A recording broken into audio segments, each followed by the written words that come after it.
ಹಾವೇರಿ ಗದಗ ಲೋಕಸಭಾ ಕ್ಷೇತ್ರದ ಜನಸಂಪರ್ಕ ಕಾರ್ಯಾಲಯವನ್ನು ಹುಕ್ಕೇರಿ ಮಠದ ಸದಾಶಿವ ಸ್ವಾಮೀಜಿ ಹಾವೇರಿಯಲ್ಲಿ ನಿನ್ನೆ ಉದ್ಘಾಟಿಸಿದರು. ಈ ವೇಳೆ ಸಂಸದ ಬಸವರಾಜ ಬೊಮ್ಮಾಯಿ ಸೇರಿದಂತೆ ಸ್ಥಳೀಯ ಮುಖಂಡರು ಉಪಸ್ಥಿತರಿದ್ದರು.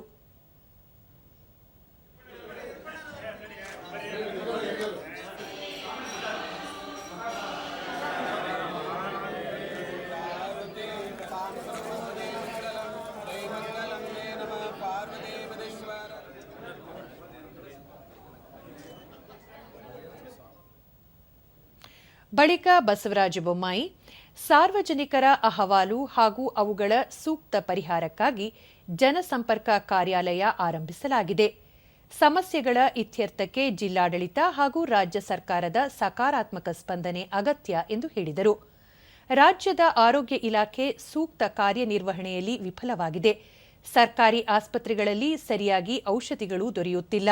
ಇದು ರಾಜ್ಯ ಸರ್ಕಾರದ ಆರ್ಥಿಕ ದಿವಾಳಿತನಕ್ಕೆ ಸಾಕ್ಷಿಯಾಗಿದೆ. ಅದರಲ್ಲೂ ಬಳ್ಳಾರಿಯಲ್ಲಿನ ಬಾಣಂತಿಯರ ಸಾವು ಪ್ರಕರಣಕ್ಕೆ ಸಂಬಂಧಿಸಿದಂತೆ ಇದುವರೆಗೂ ಮುಖ್ಯಮಂತ್ರಿಗಳು ಭೇಟಿ ನೀಡದಿರುವುದು ಸರಿಯಲ್ಲ ಎಂದು ಹೇಳಿದರು. ಸರ್ಕಾರಿ ಆಸ್ಪತ್ರೆಗಳಲ್ಲಿ ಪೂರ್ಣ ಪ್ರಮಾಣದ ವೈದ್ಯರನ್ನು ನೇಮಕ ಮಾಡಬೇಕು. ಈ ನಿಟ್ಟಿನಲ್ಲಿ ರಾಜ್ಯ ಸರ್ಕಾರ ಹೆಚ್ಚಿನ ಗಮನ ಹರಿಸುವ ಅಗತ್ಯವಿದೆ ಎಂದು ಅವರು ತಿಳಿಸಿದರು.